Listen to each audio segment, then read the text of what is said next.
As certified life coaches with 45 years combined experience in human resources, Jen Trumm and Katherine have both experienced the highest of highs and the lowest of lows, both personally and professionally. And what they each know to be true is this: our mental, physical, and emotional health are the essential building blocks in order to thrive and shine in the field of HR. So in a first of its kind podcast, we'll be getting real and to discuss and share what has contributed to both our struggles and successes, with the goal of inspiring women around the globe to stand tall and take the necessary action to both thrive and shine in HR. Here are your hosts, Jen and Katherine. Welcome to Thrive and Shine HR, episode 21. So excited to dig into this one with Jen today. And Jen, I'm going to catch you totally off guard, because as we were prepping just a few minutes ago for this, we were talking about the fact that we are almost halfway through 2024. So I am curious, what has been your greatest success so far this year? Oh my gosh. Well, we started this podcast this year, if you think about it. So in terms of greatest success, it definitely is what we have been able to create. Oh, I love it. And thinking about that, we are, literally within a couple of days of ending the first half of this year. What a huge accomplishment this first half of this year has been. Huge. So yeah, I mean, that's a hands down easy one for me. And in terms of then where that might be evolving and continuing to grow, it's only filled with excitement of that. But I think I look back on the first 20 I did just a couple of days ago, kind of going through, and I was putting together a couple of notes just on a couple of social media posts I want to do, don't forget episode 2, and don't forget episode. It's amazing. It's amazing, the different types of content we've been able to cover in the last 6 months, and going from forgiveness and burnout and stress and all the huge gamut that you don't see talked about in the HR field very often at all, outside of your Empower Hour and other things along those lines, but otherwise doesn't exist. So what a beautiful thing that we've created, and what a beautiful thing that we continue to build. So yeah, that was an easy one. How about you? Where do you? And that wasn't even intentional. I really didn't know where you were going to go. But yeah, I mean, I am with you. I think the podcast has been an absolute highlight of the year. 100%. It's been so fun. And I think, one of the underlying lessons for me has been just consistency is so key in maintaining health. We talk about the whole purpose of this podcast. It's really getting real about our mental, our physical health, and our emotional health. And just the consistency of the podcast really has informed this unanticipated reflection practice in my life. Because every week when I'm preparing for the episode, I'm looking back on my career, and there have absolutely been trying times, and there have absolutely been so many successes. So I just don't know many people who pause. You and I are both, roughly the same age. We're midlife for sure. And I don't know how many people pause in midlife to say, look at all I've done, not in just the last 6 months, but through the course of our careers too. Mm-hmm. So what for me, an unanticipated gift that's been a part of this larger gift known as Thrive and Shine HR. It's just been so cool. I love it so much. It's so fun. Same, definitely. And looking forward to this topic being our 21st. Yes. And really diving into something that I think, so many of us have either experienced or been caught up in at one time or another. And that's, oh my gosh, micromanaging. And the title's interesting because our title is why this actually isn't the real problem and what is. So I can't wait to actually sink our teeth into this one. So Jen, when you think about micromanagement, what comes to mind? What do you think of? Do you have a definition for it, or what really just pops up for you authentically? For me, it comes down to a one-word answer in terms of the way that I view micromanaging, and it's Yeah. around control. And the idea of, an inability to be able to kind of reach an outcome without control.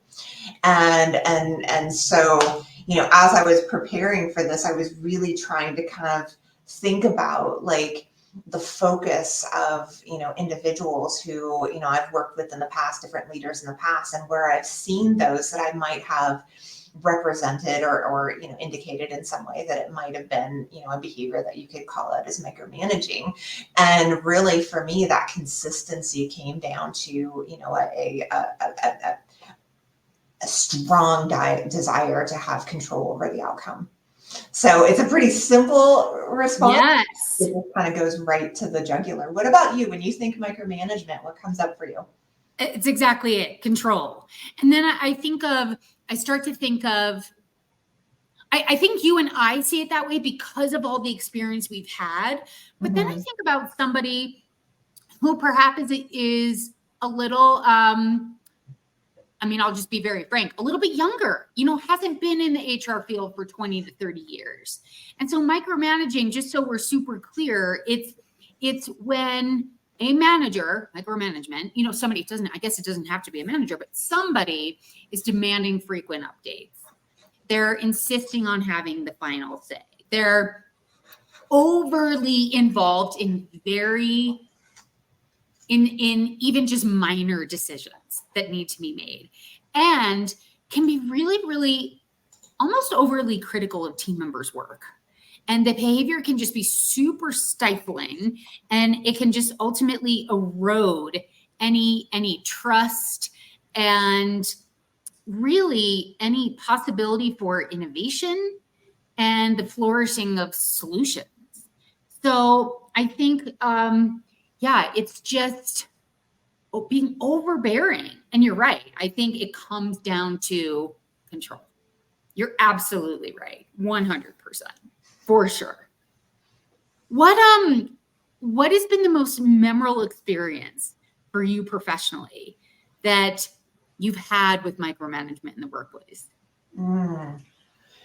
The most memorable experience I had was early in my career, having a leader who was actually 2 steps above me, but it was someone who I admired greatly when I first started, because she was one of those people who had, like, from outside appearances, everything put together. She had an MBA. She had, kind of all of the pedigree. She, was so, kind of on point in so many ways. But what I noticed as I was working there for about a year and a half is her tendency to not be able to let go on the details. And when she would come into the office and she would be meeting with my manager, the person above us, she needed to kind of have her hand in everything, to the point that then when she would leave and then my manager would be there, I would see repeatedly the wind's taken out of her sails,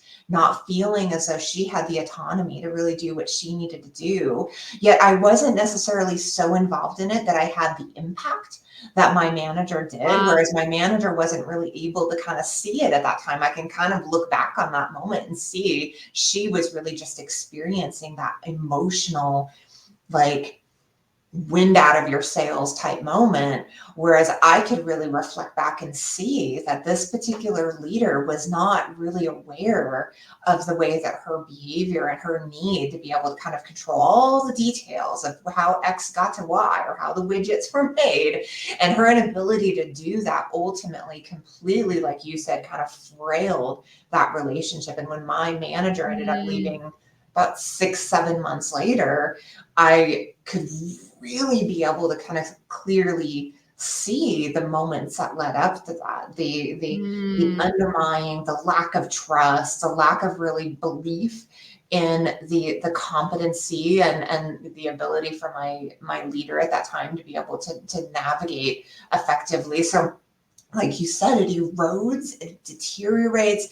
And so being able to kind of reflect on that, because I have plenty of experiences I can give where perhaps I may have been treated, in this way, that way, but to be able to see it from, the perspective of that outside person was really something that I'll always take with me, because I will never forget that. And it's always, I think, because I was 22, 23 at the time, Yeah, yeah, and it's yeah. always kind of stayed with me. You know how sometimes if you see a parent who's really, really hard or mean on one of your siblings, this stuff sticks with us, right? Because we're like, Totally. this is definitely not something that I want to do. And not to say that I've never been caught up at, one time or another where I find myself overly, being stuck on, different details or whatever, but it definitely was enough to kind of shake my cage and say, wait a second, how is this really effective?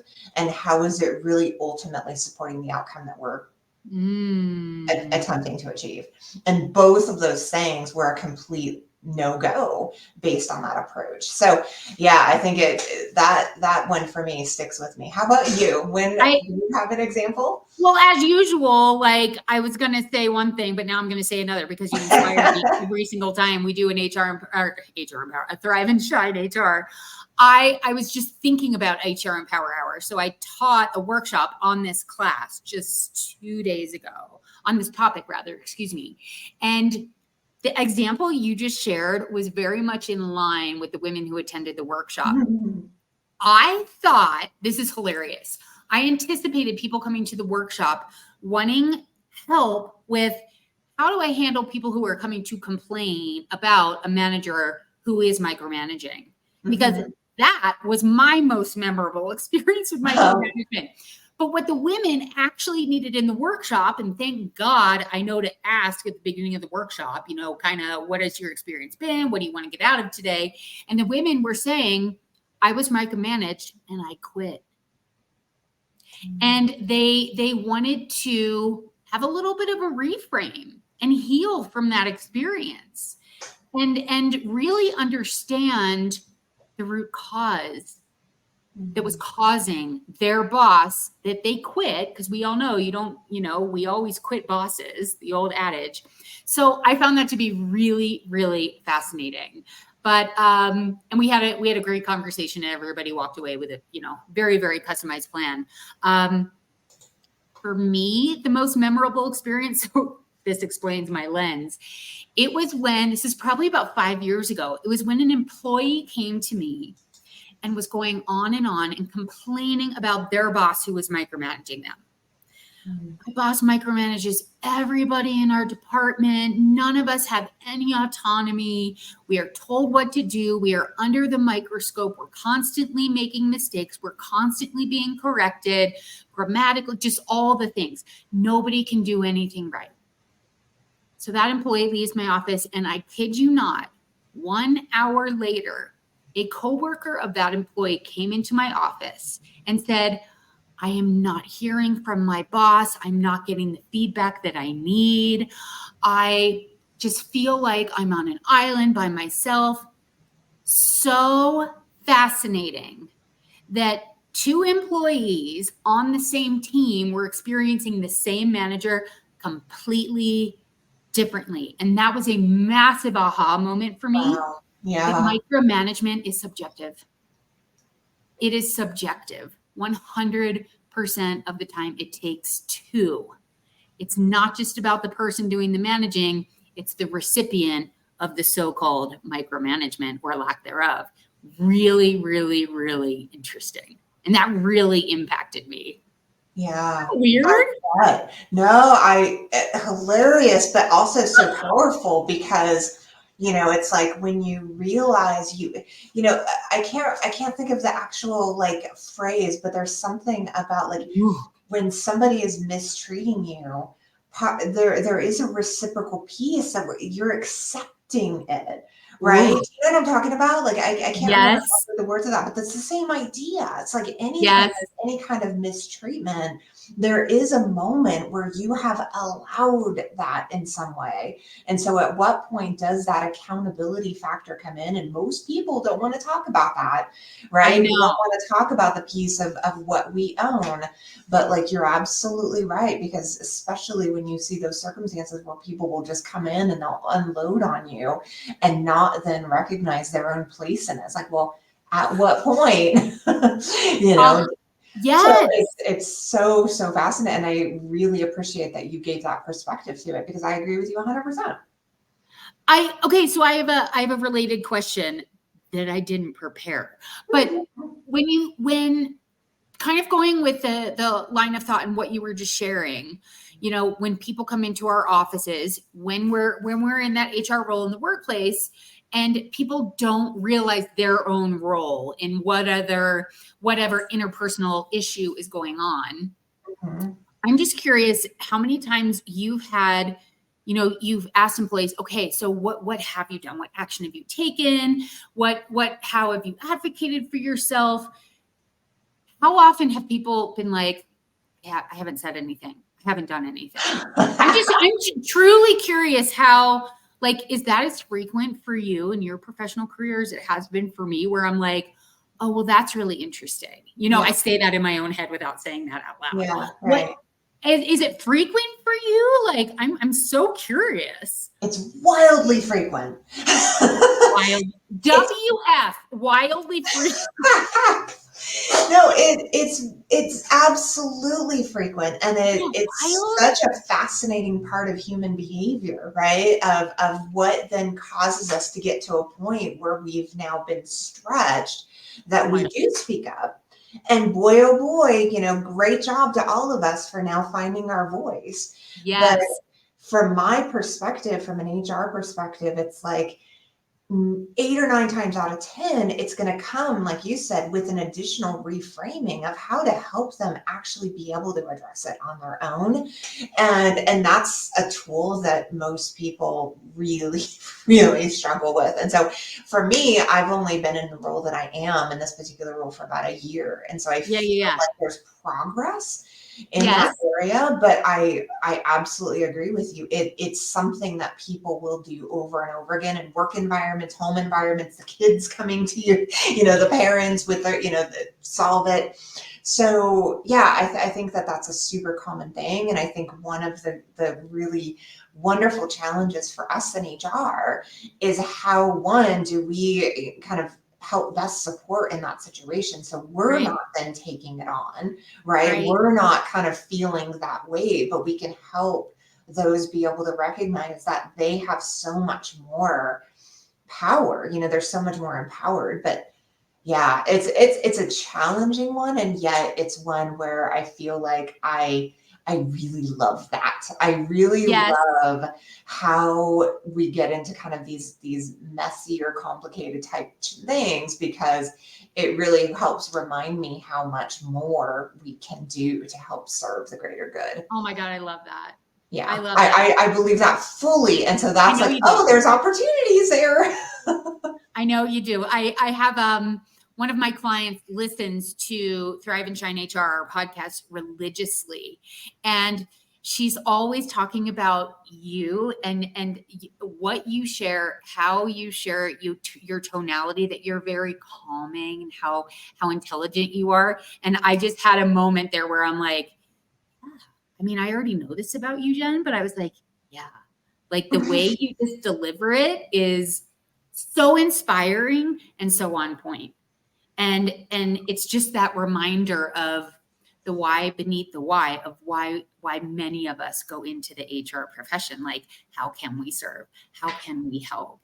And there's just such a need, and there's just so much opportunity. I freaking love what you just shared. What Thank about like what so kind of going back to control a little bit, I guess my question is if like micromanagement is not the real problem, right? Because Mhm, it's maybe that's not the right way to frame this. mhm.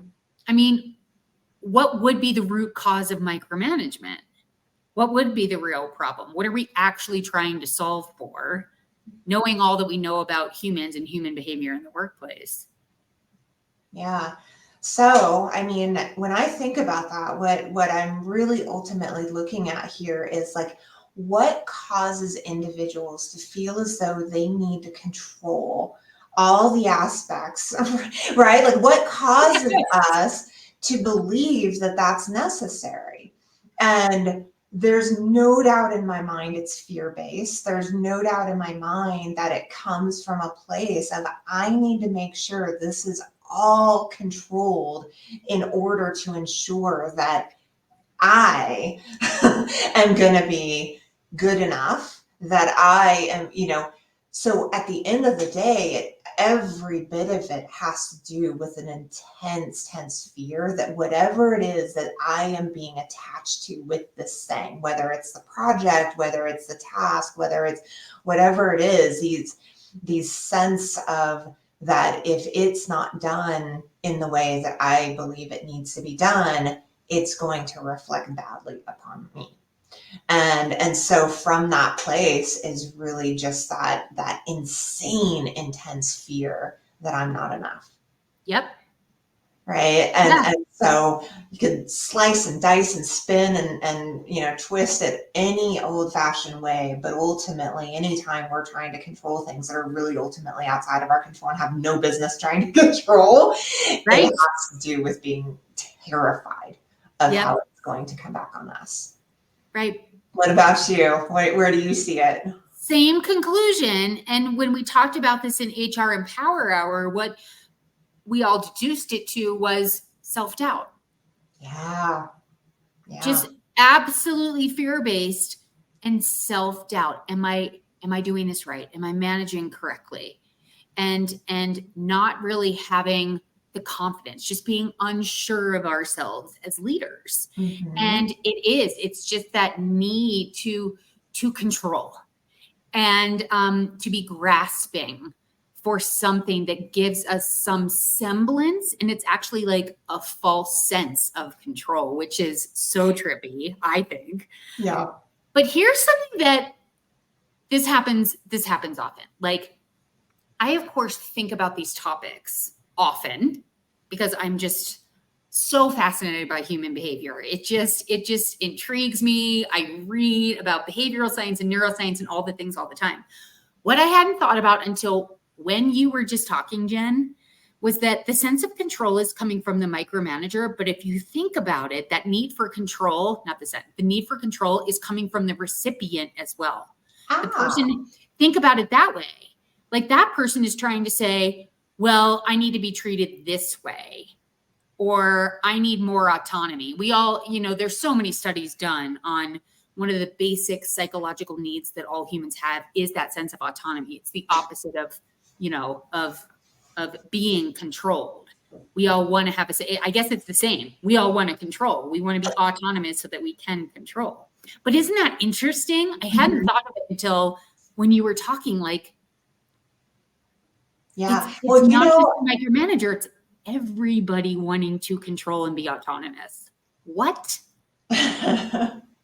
Whoa. What were you going to say?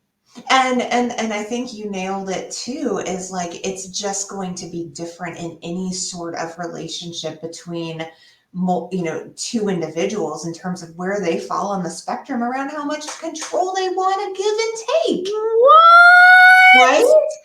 I mean, I think that's that didn't occur to me before this episode, but you're absolutely right. There is a contract between everybody and anyone who is leading them. And ultimately, that contract is something that you have to elect to and sign up for. And yeah, when that contract is not working effectively, ultimately that relationship is not effective. So, oh my God. And now I'm spinning back to last week's episode 20, us versus them. And when you have that us versus them, there's that power struggle for the control versus when you're a we. And what if you're controlling it together? Yeah. What if they're like, going back to what you were just saying, it's not a push and pull, it's an ebb and flow. It is that understanding, it's that coming together, and love, safety, and a sense of belonging. It's people wanting to be understood too. Oh my gosh, there's so many layers to There's this. so much. Why does this always happen? We start getting into an episode and we're like, oh my gosh, we could talk about this forever. There is so much to this. I love it. It gives us such great material for the future. And in the moment, we're like, what? I know. It's like, so listeners, do you have about 6 hours? Because this may be a 6-hour episode. So when you think about like, okay, my word is self-doubt. If you deduce it, what is it for you? Is it the same or is it slightly different? For me, it's fear. And fear. So I think it can fall in a place of self-doubt. It can fall in a place of just scarcity. Yeah. You know, so yeah, I think it could fall in different places, but it really is like a place of insecurity and so, but yeah, I think it all kind of relates pretty well, and then absolutely, you know, can be super circumstantial. It also can come into play in circumstances where individuals are not feeling as confident and secure in their roles, and then they'll tend to tighten up, you know, that much more, but it may not necessarily be within their natural scope. So people can kind of come in and out of it too. I've seen that before, whereas all of a sudden I was like, who are you? But, you know, there are things that sometimes going on behind the scenes where people all of a sudden kind of feel that need. And ultimately, you know, if there's not, you know, really that safety and not communication, then it's kind of happening. It's kind of happening in this vacuum. And that's the other thing that I've noticed too, which is a whole nother, you know, side topic of, you know, when this is happening or, you know, tends to happen, you know, in certain circumstances, rather than, you know, Joe being the manager who's always micromanaging. This can also be something that, you know, as you kind of mentioned earlier, it kind of can be fluid at times, where there's times where it kind of is a little bit more, a little bit less. And ultimately people may not have, you know, that consistency of knowing what that, you know, may look like from day to day. You just blew my mind again. Because when you started talking about fear and that being the root, I am literally flashing back to the last few business days. I've been working as a consultant with several clients who are going through some adversity, some change in the workplace, and they're not necessarily micromanaging people. They're trying to micromanage their schedules, what other people are saying or doing, because they feel they are absolutely coming from fear. And one of my clients has high levels of self-awareness, and she saw it right away. We were doing a coaching session yesterday. She's like, totally coming from fear, like right away. And she was really trying to micromanage a process. She wanted her hands in it. She wanted to control all the other players who are involved. And I'm starting to see how sort of micromanagement of a process came into play this week. Again, you're blowing my mind, Jen. My brain hadn't gone here at all until this recording. And then I have another client who she is trying to manage how others are perceiving her and manage how other people are recognizing her value, which is really interesting. And both of those clients are coming from fear for very, very different reasons. And I just hadn't thought about micromanagement. It's not just necessarily of other people. It applies to so many different facets of life. That's such a good example, Katherine, because that second one I have been guilty of multiple times throughout my, absolutely I've been guilty of. And I think, when we gut check ourselves around those experiences that might feel new and awkward and different, we go back to the episode on change, like that is a prime time where I think subconsciously many of us kind of latch right into that without even awareness.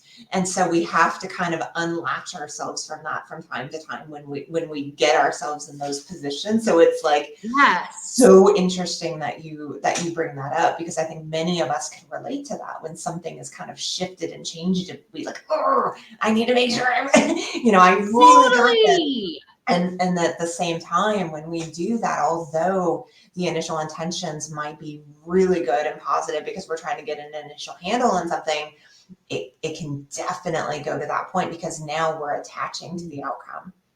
Right. And so that click that sometimes we may not have really caught can happen like under the surface. And now we've kind of gone, well, too far.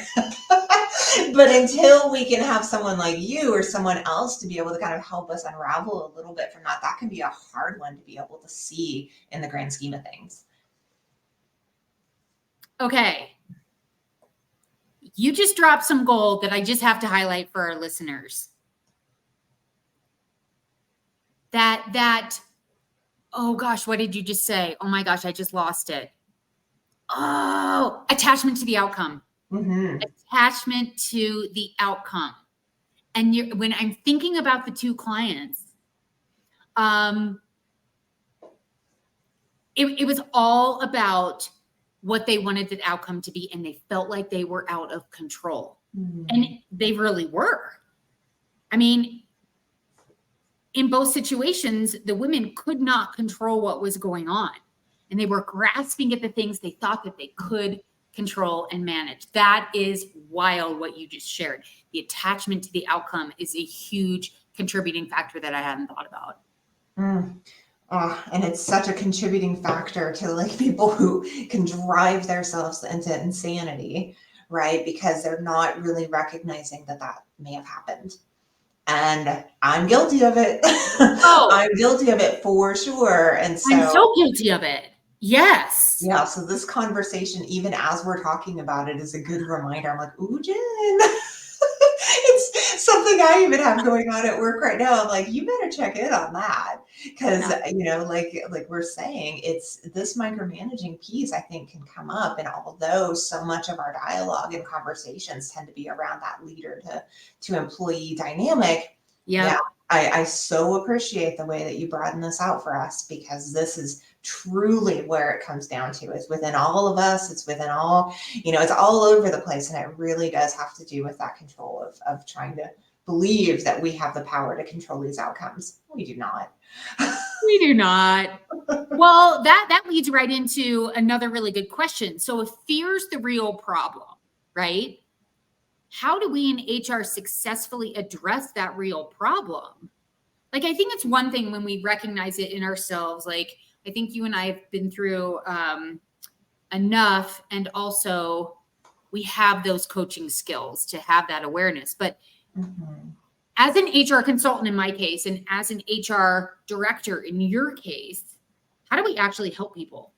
Like, because I don't think we can say, I mean, for some of my clients, I can literally say, do you feel like you're coming from fear? I mean, I can be super direct with the clients I've worked with for years because we've had so many conversations about fear. But how do you do it? Have you had success, and how do you do it?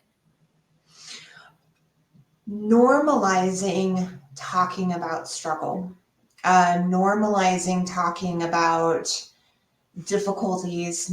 I think it's the normalization in how we talk about this stuff, because I know where I work and most places we've seen progress. We can applaud the progress, but people still are not talking, and they're waiting until we get to the explosions, or we're waiting till we get to the point, and we talked about this in the burnout overwhelm episode, we're waiting to the point where it finally is too much. And I think this is the same thing, is like, what is it we're holding on to or having a difficult time with letting go? many times for many of us, even myself included, I may not always be fully conscious of it until now it's a problem. Until now it's reached a level of discomfort. So I don't know that I have the full answer on that, because I think it's one of those things that continues to kind of be an evolving, landmine in so many ways. But I do think that one of the things that I know has worked for me and will continue to be so will be the like calling out what's present versus push away, hide away, move on, snuff it, stuff and snuff. All of that has really made a tremendous difference for me. And so with that has kind of comes in once you do find the release and it's now out there, right? Having the courage to actually do something about it. Does it mean delegating? Does it mean documenting? Does it mean so that's the other part of this that I think will drive me a little nuts sometimes in working in HR is, recognizing, especially in those who may struggle with this either with themselves or with people they work with, and they will finally get to a point where we get it out and then it goes nowhere. Is there nothing for you that like can be more of a greater pet peeve? I know for me it is. It's like, we have talked about this. So it's really like a matter of like, if this matters to you, if this matters to us, let's do more than just talk about it. Let's do more than just normalizing and getting this out on the floor. Let's actually put some action to it and move in a direction that includes ensuring people are heard, people, like all the things can get out there in a way that feels effective for everyone involved. And so, the two things are really normalizing the communication and then the follow through and action. What about you? Where do you go with it? I'm just always in awe of your articulation, and you've had so many mic drops tonight. I've lost count of how many you have had. What you just shared is incredible. It's so on point. That normalization, it's everything. And you and I have talked about in past episodes how we HR, if that's a verb, we HR so differently now than we did in the 90s. I mean, it is just a different era. Mm-hmm. And for me, you hit the nail on the head. And the way I phrase it and how it comes up in my brain is EQ. Is emotional intelligence, and normalizing talking about emotional intelligence and being comfortable with saying, for you and I think it takes practice, maybe for some younger HR professionals, maybe it's not the case, but I'm just guessing here. Asking the question of, how are you feeling? Like, talk to me about the feelings that are coming up for you. And then what I do, and again, I'm reflecting back on two very, very fresh in my mind experiences I had this week as a consultant, with the one woman, she and I talk about EQ all the time. And what I teach in HR and Power Hour and with my one-on-one clients is TQ, the power of our thoughts, and that our thoughts inform our feelings inform our behaviors, and our behaviors inform our results. So when I have that rapport with somebody and we've had long-standing conversations that our thoughts are informing our feelings. So if you're feeling fear, really give some thought to, what are you thinking about? Mm-hmm. And I did have really a huge successful moment with a client yesterday who came clean to herself, not necessarily to me. I was just coaching. I was prompting her to think deeply. Okay, what thoughts are you choosing that are causing you to feel that fear?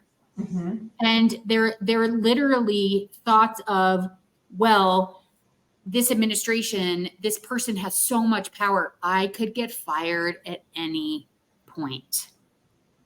That's fear. That's going to put fear in you. That's going to put fear in you. Right? where your focus goes, your energy flows 100% of the time. So I had a lot of success. And then with my other person, not so much. I think there's a lack of emotional intelligence, also self-awareness.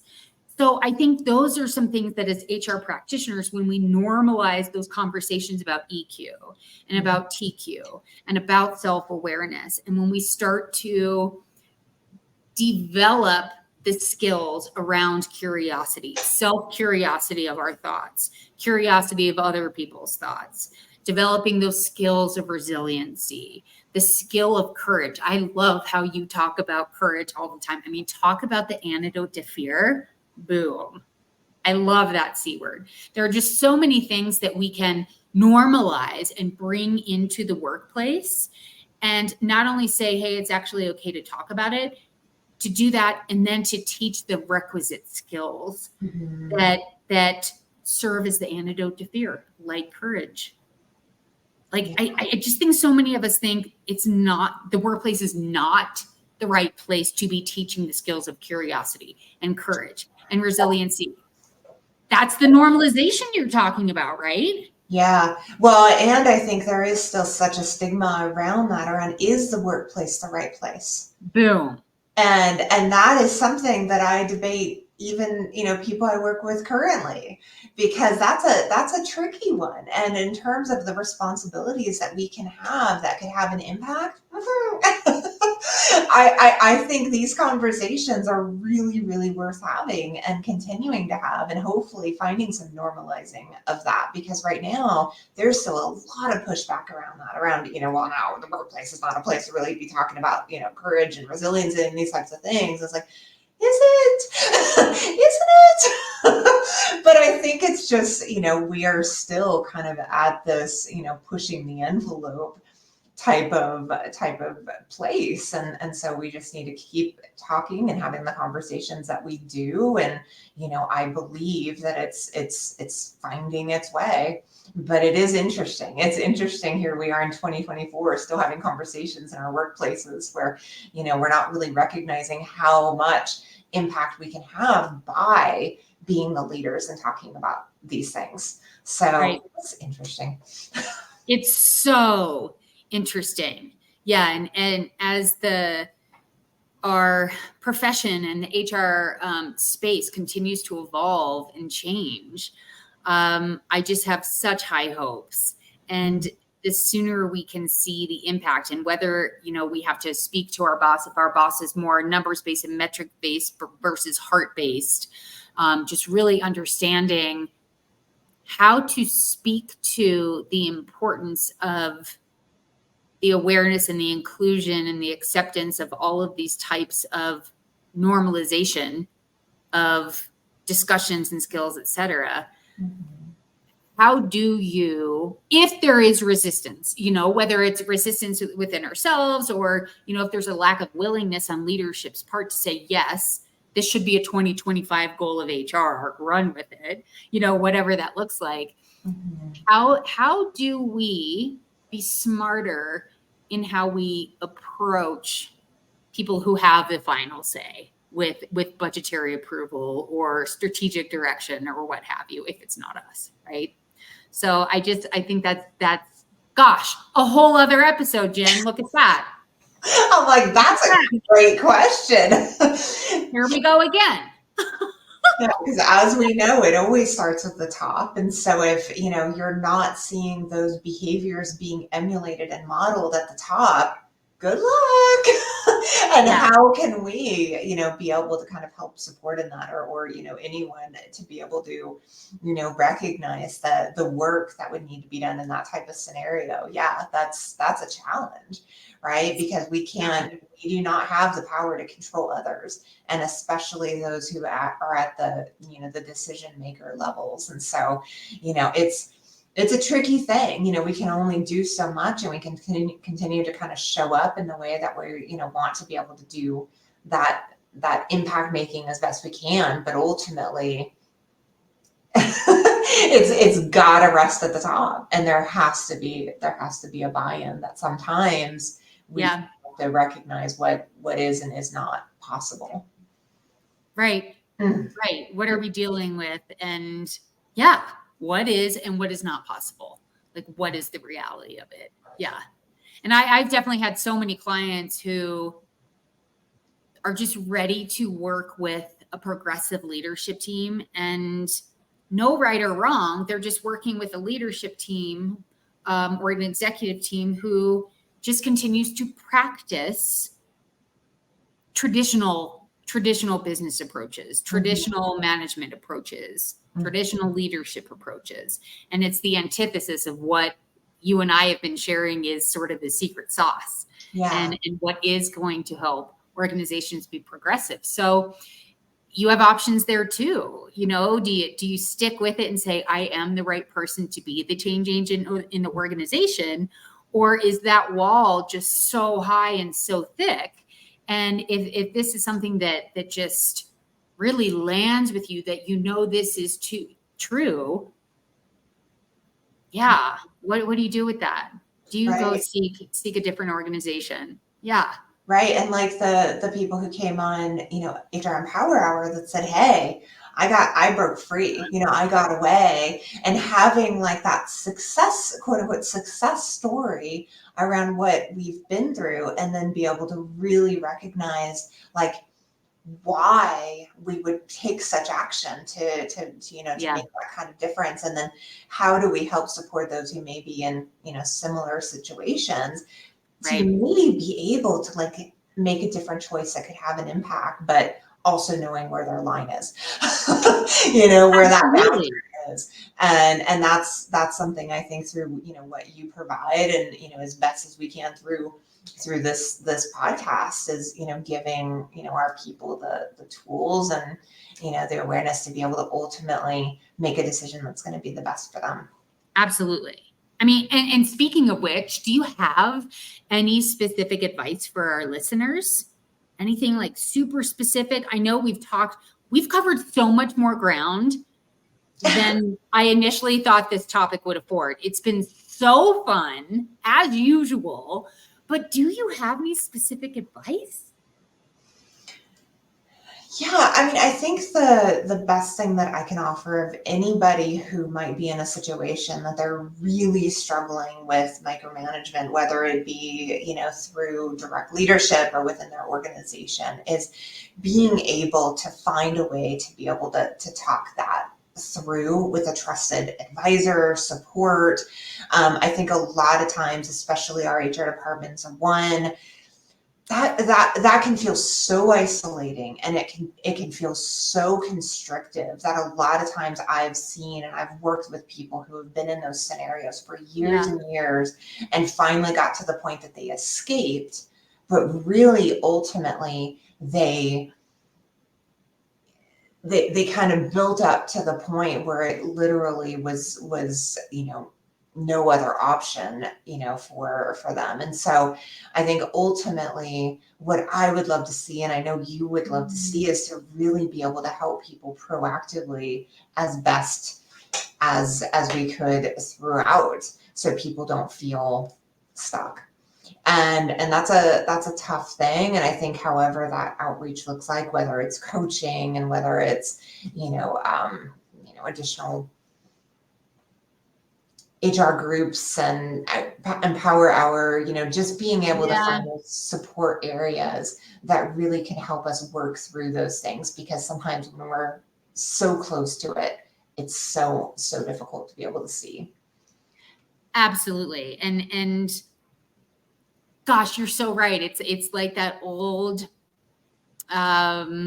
exercise. I don't know if that's the right word, but when you try and look at your nose, it's so, you know, without a mirror, it's so close you can't see it. And I think that's a great analogy for our listeners, that sometimes when it's so close, you're just in it, and all you're seeing is they're micromanaging, taking that step back, right? Mm-hmm.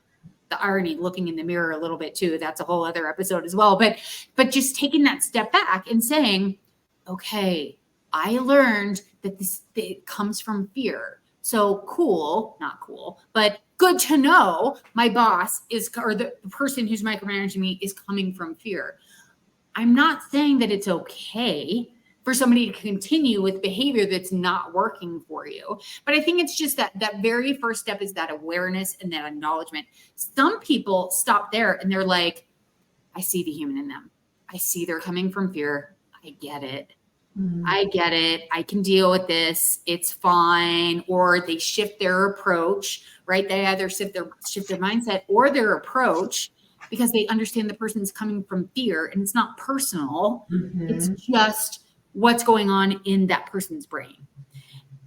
Other clients I've had are like, yeah, I understand that. I understand it's coming from self-doubt. It's coming from fear. It's that need for control, whatever it is. And I'm really not okay with it. Great.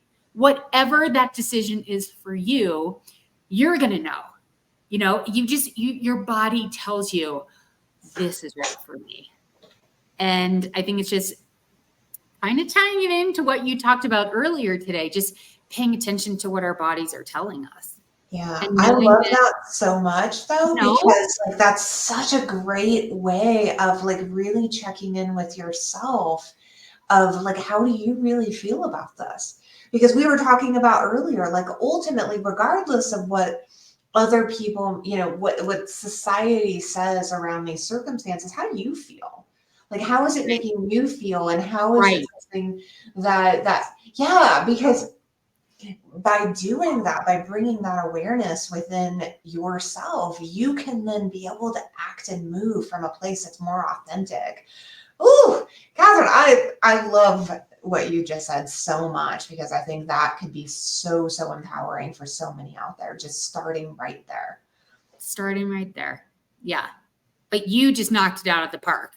You did. So eloquently do. We as a team, not us versus them, not Jen versus Kathy. I think I know this episode has helped me. I'm going to listen back to it because I got a lot out of this episode today. Jen, you just have such a calm demeanor and such intelligence and such a way of articulating things that hit me so hard in such an empowering and inspiring way. So thank you for all that you shared today. It's always a pleasure, but today, for some reason, I think maybe because of all the things that I've been experiencing in the workplace this week, this really hit me in a very amazing way. So thank you. Oh, thank you. I always feel so inspired talking with you too. And like the ideas that we're able to come together, I never would be able to come up with on my own. So I'm going to rewatch as well, because, being 21 episodes in, and I feel like it was as fresh as a new day. So it absolutely love it. Thank you. Absolutely. Thank you. Yeah. Well, for our listeners out there, if you loved it as much as Jen and I did, you want to watch it again, feel free. But just always know that you are welcome to share this episode with anyone you want to share it with. Please, we just would love it if you would rate, review, subscribe, all the things to help other people to pay it forward in their profession. Yeah. What did you say? And share with a friend. Share with a friend. Share with your HR bestie. That's what Jen and I do all the time. All right. Thanks for joining us today. And just remember that every single day, every day is a great day to thrive and shine in HR. We'll see you next time. Bye, everybody.